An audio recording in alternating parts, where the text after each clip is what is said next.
Hello everyone, welcome to the success master. আমি সুস্মিতা। আমি তোমাদের জন্য টেট ওয়ানের বাংলা সাহিত্য থেকে গুরুত্বপূর্ণ একটা ক্লাস নিয়ে এসেছি। তো আজকে ক্লাসে যে টপিক থেকে ডিসকাস করব সেই বাংলা সাহিত্যিক হলো যতীন্দ্রমোহন বাগচি।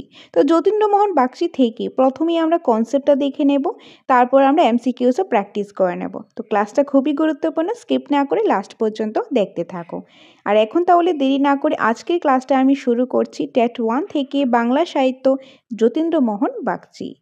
সো প্রথমে আমরা দেখে নেব কনসেপ্ট।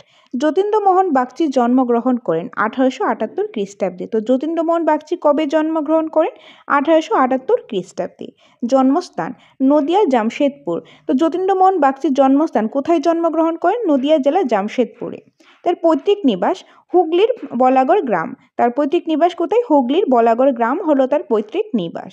যতীন্দ্রমোহন বাগচি কাব্য জগতে প্রবেশ করেন রবীন্দ্রনাথ ঠাকুরকে অনুসরণ করেন। যে যতীন্দ্রমোহন বাগচি যে কাব্যের যে জগৎ রয়েছে সেখানে প্রবেশ করেন কার থেকে ইন্সপায়ার হয়ে? রবীন্দ্রনাথ ঠাকুর থেকে ইন্সপায়ার হয়ে তিনি কি করেছেন? কাব্য জগতে প্রবেশ করেছেন। কে করেছেন? যতীন্দ্রমোহন বাগচি। বা এইভাবেও কিন্তু আসতে পারে, রবীন্দ্রনাথ ঠাকুরকে অনুসরণ করে কে কাব্য জগতে প্রবেশ করেছেন, তখন কি হবে? যতীন্দ্রমোহন বাগচি।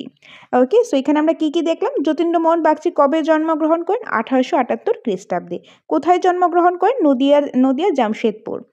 তার পৈতৃক নিবাস হুগলির বলাগড় গ্রাম।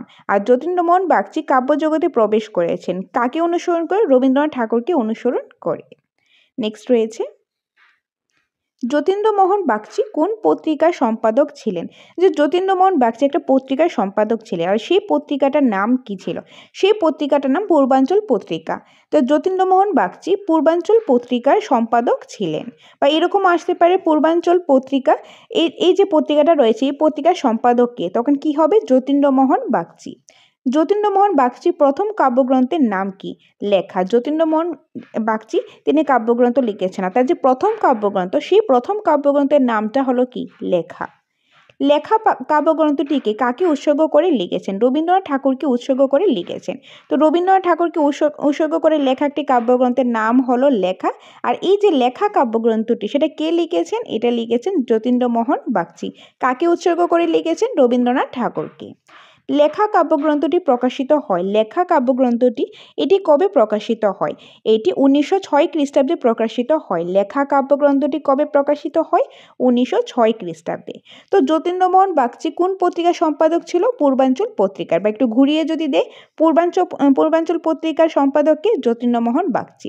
যতীন্দ্রমোহন বাগচি কাব্যগ্রন্থ লিখেছেন, তার মধ্যে থেকে সবচেয়ে প্রথম তিনি লিখেছেন লেখা। আর এই যে লেখা কাব্যগ্রন্থটা সেটা প্রকাশিত হয়েছে 1906 খ্রিস্টাব্দে। আর এই লেখা কাব্যগ্রন্থের মধ্যে যতীন্দ্রমোহন বাগচি যাকে উৎসর্গ করে লিখেছেন তিনি হলেন রবীন্দ্রনাথ ঠাকুর। তো আশা করি তোমরা এই পার্টটা ভালোভাবে বুঝতে পেরেছো। নেক্সট আরও কিছু ইম্পর্টেন্ট ইনফরমেশন রয়েছে। এখানে দেখো যতীন্দ্রমোহন বাগচির কাব্যগ্রন্থগুলির নাম রয়েছে।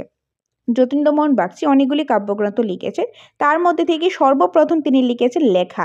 আর এই লেখা ছাড়াও কিন্তু আরও অনেকগুলি কাব্যগ্রন্থ লিখেছেন। সেগুলি কি কি? প্রথমে লেখা, তারপর রেখা, অপরাজিতা, তারপর নাগকেশর, বন্ধুদান, জাগরিণী, নিহারিকা, মহাভারতী, পাঞ্চনজন, পথের সাথী, রবীন্দ্রনাথ ও যুগ সাহিত্য।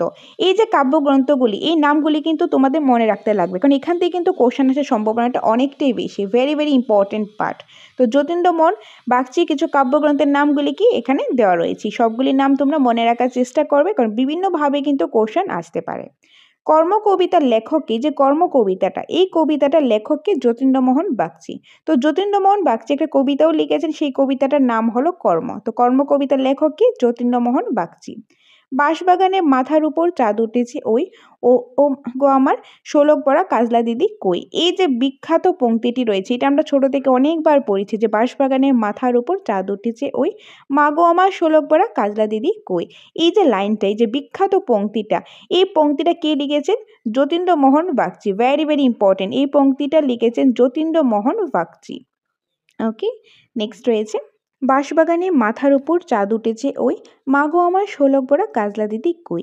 এই যে লাইনটা, এই লাইনটাই বিখ্যাত পংক্তিটা কে লিখেছেন? যতীন্দ্রমোহন বাগচি। আর এই যে লাইনটা, এটা কোন কবিতা থেকে নেওয়া হয়েছে? এটা একটা কবিতার লাইন। এই কোন কবিতা থেকে নেওয়া হয়েছে? এটা দিদিহারা কবিতা থেকে নেওয়া হয়েছে। কোন কবিতা? দিদিহারা কবিতা থেকে নেওয়া হয়েছে এই বিখ্যাত লাইনটি।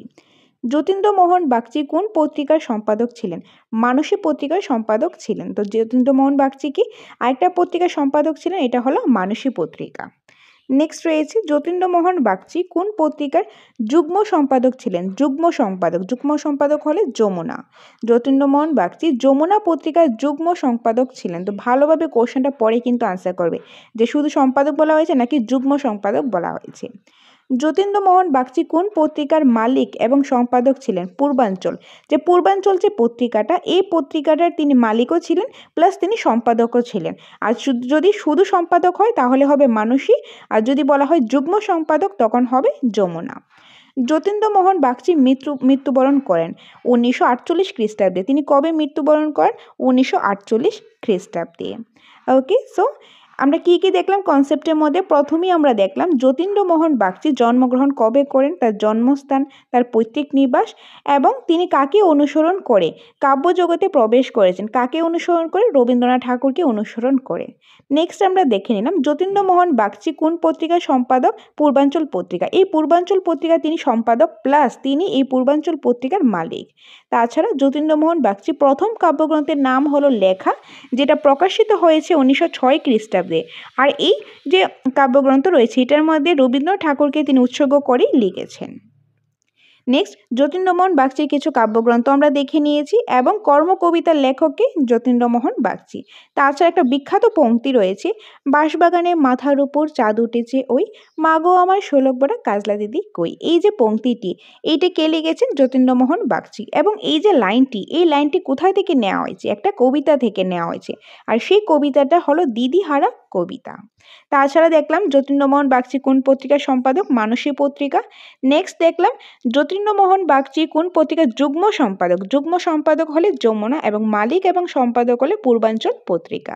নেক্সট কি রয়েছে? যতীন্দ্রমোহন বাগচি কবে মৃত্যুবরণ করেন? 1948 খ্রিস্টাব্দে।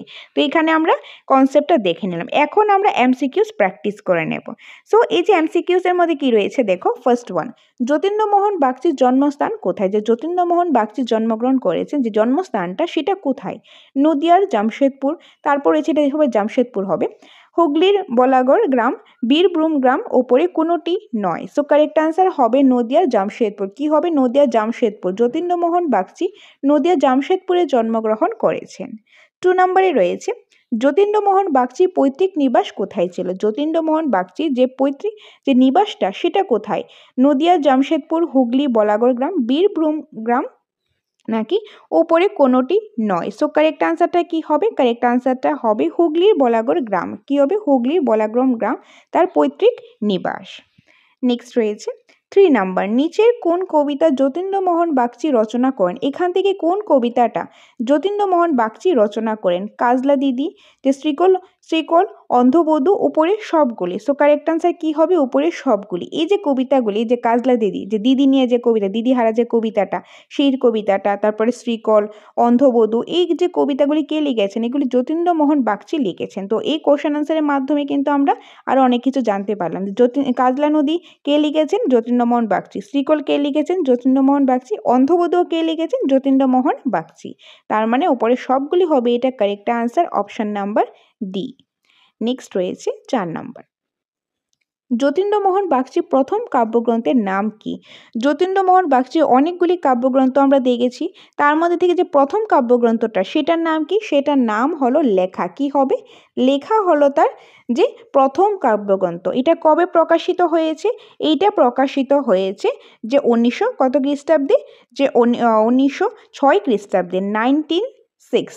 1906 খ্রিস্টাব্দে লেখা কবিতারা প্রথম প্রকাশিত হয়েছে। এটা কে লিখেছেন? যতীন্দ্রমোহন বাগচি। যতীন্দ্রমোহন বাগচির প্রথম কাব্যগ্রন্থই হলো লেখা। তাছাড়া আরও কিছু কাব্যগ্রন্থ রয়েছে যেটা আমরা জাস্ট একটু আগেই দেখলাম। নেক্সট রয়েছে 5 নাম্বার, যতীন্দ্রমোহন বাগচি তার প্রথম কাব্যগ্রন্থকে কাকে উৎসর্গ করে লিখেছেন? যতীন্দ্রমোহন বাগচির প্রথম কাব্যগ্রন্থ কি? সেটা হলো লেখা। এই যে লেখা কাব্যগ্রন্থ রয়েছে এটার মধ্যে তিনি কাকে উৎসর্গ করে লিখেছেন? যেটা 1906 খ্রিস্টাব্দে লেখা হয়েছে, কাকে উৎসর্গ করে লিখেছেন? তিনি রবীন্দ্রনাথ ঠাকুরকে উৎসর্গ করে লিখেছেন। রবীন্দ্রনাথ ঠাকুরকে উৎসর্গ করে তিনি লেখা যে কাব্যগ্রন্থটা সেটা রচনা করেছেন। কর্মকবিতার লেখক কি? কর্ম যে কবিতাটা, এই কবিতাটার লেখক কি? Jatindra Mohan Bagchi. Option number A, Jatindra Mohan Bagchi হলো কর্মকবিতার লেখক। সো ফ্রেন্ডস, এই ছিল কিছু কোশ্চেন আনসার। তো প্রথমে আমরা কনসেপ্ট দেখে নিয়েছি, তারপর আমরা এমসিকিউসও প্র্যাকটিস করে নিলাম। তো আশা করি তোমাদের কাছে ক্লাসটা ভালো লেগেছে এবং তোমাদের কাছে এই ক্লাসটা হেল্পফুল লেগেছে। ছোট একটা ক্লাস ছিল, বাট ইম্পর্টেন্ট ক্লাস ছিল। এখান থেকে কিন্তু টেট 1-এর ক্ষেত্রে কোশ্চেন আসতে দেখা যায়, তো একদমই তোমরা স্কিপ করবে না। সো তোমাদের যদি হার্ড কপি নোটসের প্রয়োজন হয়, TET related any notes, TET 1 or TET 2, সম্পূর্ণ নোটসে আমাদের এখানে অ্যাভেলেবেল রয়েছে অ্যাকর্ডিং টু সিলেবাস। তো তোমাদের যদি সেই হার্ড কপি নোটসের প্রয়োজন হয়, তার পাশাপাশি মক টেস্টের, online mock test, offline mock test, class টেস্টের রিলেটেড যেটারই তোমাদের প্রয়োজন, সেটার জন্য তোমরা আমাদের সাথে যোগাযোগ করতে পারো স্ক্রিনে দেওয়া নাম্বারে। এই নম্বরে যোগাযোগ করে তোমরা ডিটেলসটা জেনে নিতে পারো, তোমাদের যেটা প্রয়োজন তোমরা সেটাই নিতে পারো। ওকে, আর তাছাড়া তোমরা এইরকম ইনফরমেটিভ ক্লাসের জন্য চোখ রাখো দ্য সাকসেস মাস্টারে। তো এটাই ছিল আজকের ইম্পর্টেন্ট ক্লাস। দেখা হবে তোমাদের সাথে পরবর্তী একটা ক্লাসে। Thanks for watching.